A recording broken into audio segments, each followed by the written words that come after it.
Hi there, it's Laura Joy. So, money is something I struggle with. It is hard for me to keep it, and that's something I'm working on because if I don't save, I end up regretting it later. I went through a really hard time where I was living on $1 a day. And I remember crying out in the car because I would just have enough to get a chicken sandwich from Quick Star after work, a long day of work, and I was so tired, and I got anemia from eating that way. So money is important, and it's important to save a little bit of money, but if you have too little and you are only able to spend too little, you don't take care of your needs. It's really hard to survive off of some like ungenerous serving of money. Ungenerous servings of food are not sustainable for life. They're just not.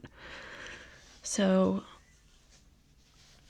I think that I need to talk about money more often so I can get it through my head that I can save money, and I will eventually someday. I have to hold on to that hope, Right now I have Social Security and I don't really have the opportunity to save more than $2,000. And that puts a really toxic mindset in my mind because I think that if I go over that, I have to spend it. And that's just not how money works. Money has no bounds, it has no ceiling. You raise the ceiling, you raise it higher. And if you're a normal person, not me, you can do that. You can do that. You can raise your ceiling, not your debt ceiling, raise your savings ceiling. So I don't believe in debt. I know it's a little bit hard for me to say that right now because of my situation, but I don't really believe in accumulating debt. I've tried.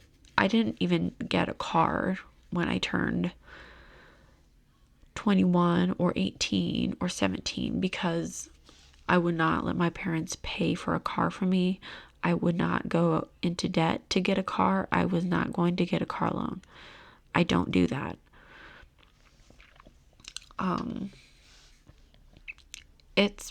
It's been a struggle to live without a car in Iowa. Basically, the economy is set up so that you have to get a loan in order to make it in Iowa, and it's just not right. It's just not right. So, I wish I could do something about that, like, honestly. I can't, though. Not right now. I can, however, tell you that that's a problem. So saving money is important. Telling yourself this reward that I need is not actually a reward. It's not important. It's not important to get a reward every single time you get a paycheck because some people take that way too extremely.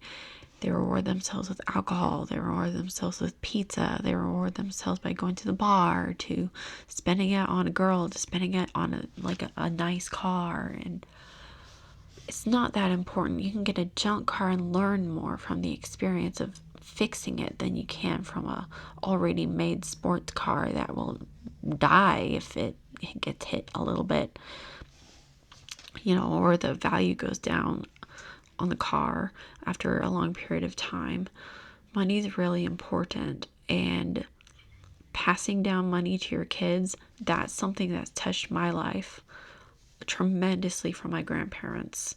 The fact that they send me gift cards and that they give me gifts on Christmas and things like that. They couldn't do that if they didn't save their money.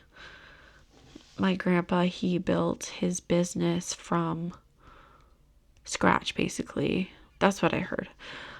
And they have a lot of money. They saved and they saved and they saved.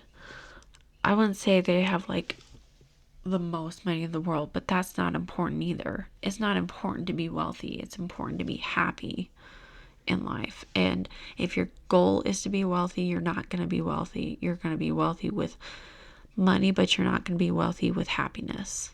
You're not going to be wealthy with a healthy mindset. You're going to have this bitter, stingy mindset of, oh, I rejected everyone in my path to get here, so I got to treat everyone the same way so that I'll keep what I have. And you just get attached to the idea of money. And it becomes so a negative thing. You don't want that either. You don't want to be screwed. But you do want to say no to certain things, especially like, okay, here's my view on Christmas gifts. I don't believe in telling kids that they should believe in Santa Claus because that's lying to them. And they expect to get certain things that they put on their list. That's not going to happen all the time. And if you're honest with them, you can say, we can't afford that. And I'll try to make it happen, but we can't afford that right now. It'll take some work to get that. And you can tell your kids, you know, you don't just wish for things upon a star. You have to work for it. So that's my view on Santa Claus and that, because, you know, I don't believe in chasing fantasies. I believe in chasing reality, chasing the truth.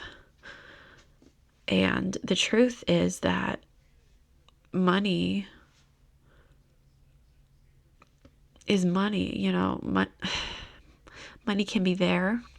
It can be there for you when you need it. But it can also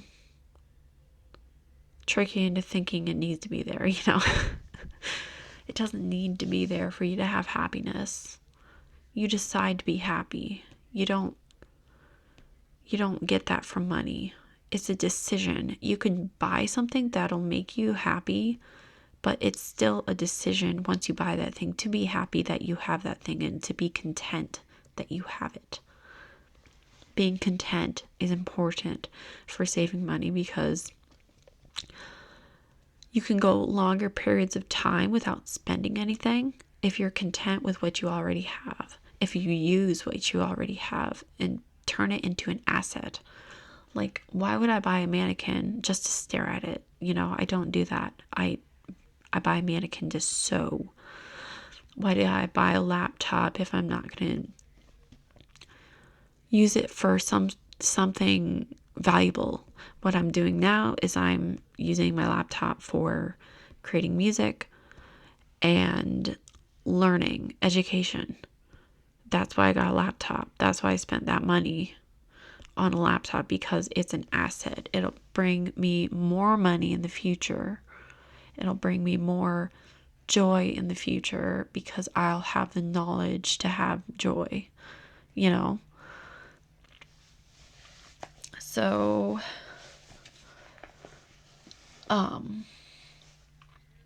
money can buy you a notebook. And that notebook, you can write down your ideas, your goals, your dreams.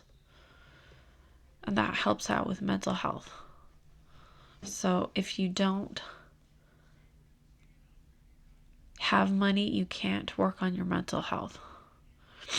If you don't have time, you can't work on yourself. You can't work on your relationship with other people if you don't have time. And that's another thing about money, is that if we're always working and working to get this thing that's just a little piece of paper and a little piece of cotton rags. It's basically rags you're looking for. You're looking for rags and ink. And it's all about the value that other people place on it. It's about your relationship with other people. And if I don't have a good relationship with the person that I'm giving this to, it means nothing. So why would I reject my kid? Why would I do that in order to make this like thing that gets me relationships with other people? It's not fair to the kid. It's like you value somebody else more than me. Literally. So, money's really evil. It can be really evil, but it can also be really useful. It's a tool. Just like a chainsaw, it's a tool. It's not not dangerous, you know? It's a dangerous tool, and it can hurt people or it could help people. It could cut the logs off of a tree, or it could hurt somebody. You know, that's just an analogy. Don't take that too far. But anyway, that's just my take on saving money tonight and mental health and relationships and satiation, which is being satisfied. So, also education. Okay, you have a good rest of your night, day, evening, afternoon. Bonsoir.